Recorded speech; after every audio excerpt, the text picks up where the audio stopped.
Before independence, the educational system in Nigeria was much patterned after the British educational system and the Islamic educational system.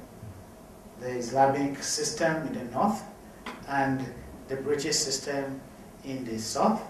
And where I come from, I'm neither from the north nor am I from the south of Nigeria. I'm from the middle of Nigeria. So we became people who acquired some Western education and some Islamic education. And so we are the true beneficiaries of both systems of government. And today, in Nigeria, there is an Islamic sect that is talking about Western education is bad. Boko Haram, the Western education is bad. Western values are bad. So this is the challenge. Why is the Nigerian ambassador to Canada coming to talk about education? What education am I talking about? I'm talking about education. And I do understand the fact that Islam gave us the concept of university, and I have much respect for Islam. But I'm talking about education in its most generic sense, and I'm talking about higher education, which has the greatest potential for human development, for resource building, for manpower development of all nations, and for taking knowledge from the university back into the community and providing the focus and the impetus for job creation. The civil war in Nigeria was very difficult for us. It was a very bad thing that happened. And the civil war took place because our history, the history of Nigeria, was a history of colonialism that was bad in two fronts. It was bad because it took place at all. It truncated our natural development trajectory. Before colonialism, Nigeria had already started its educational systems, the missionaries in the south, the Muslims in the north, and trade between Nigeria and the Western countries was taking place. And in fact, we had communities in Nigeria like the Benin Empire, which had a diplomatic relationship with Portugal. And among the Nigerian communities was a robust trade that it was going on. And of course, the slave trade that came with the unfortunate circumstances that went before it. But colonialism came and it truncated development. But it would have been a good thing if colonialism of Nigeria lasted to enable the structures, the cultural structures that were truncated, the development trajectory, and even the thinking process that suddenly we were now made to think. We're made now and taught what to think, not how to think. And that was really very bad for the nation. And everything Nigeria was now considered to be inferior.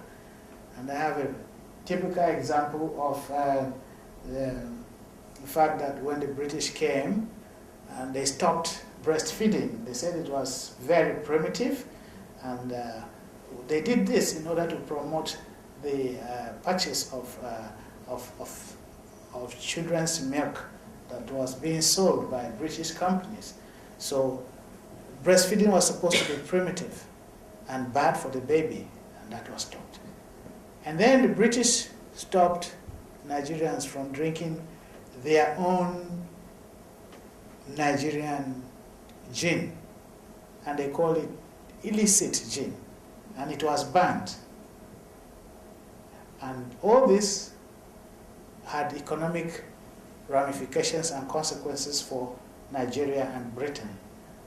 But colonialism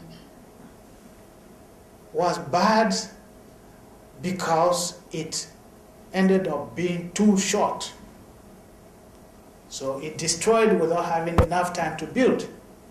And so when we took over, when we became independent, the manpower that Nigeria had trained or was preparing as post-colonial manpower, and the training of the military that took over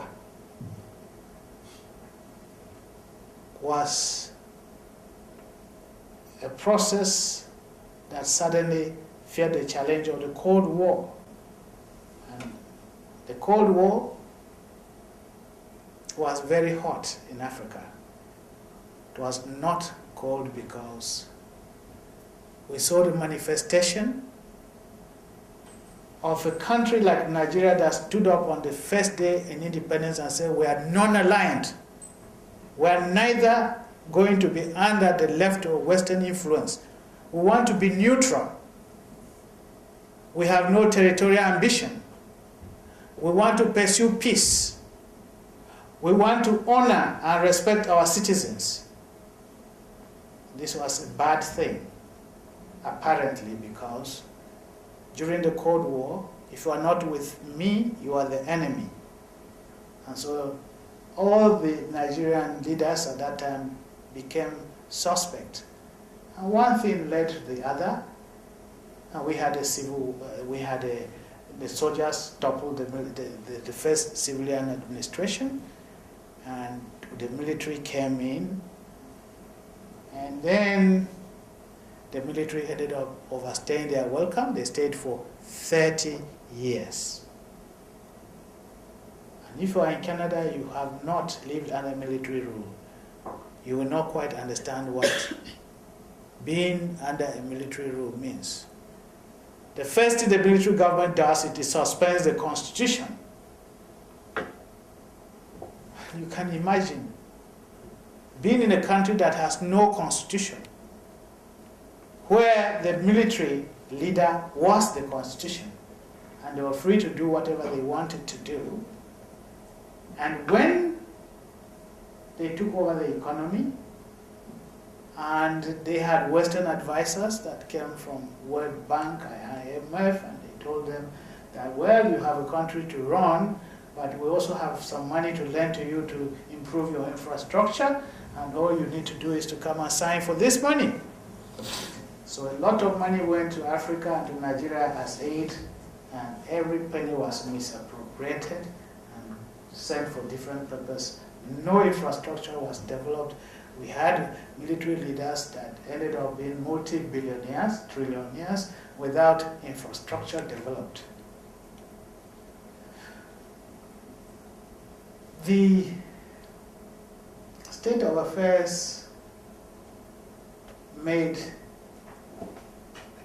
decisions difficult to take. These were young people.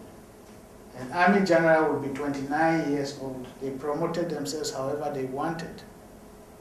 We had Nigeria's first civil war. Nigeria's won the civil war that took place during Yakubu Gowon's reign. And Yakubu Gowon was, at that time, just 29 years old as president.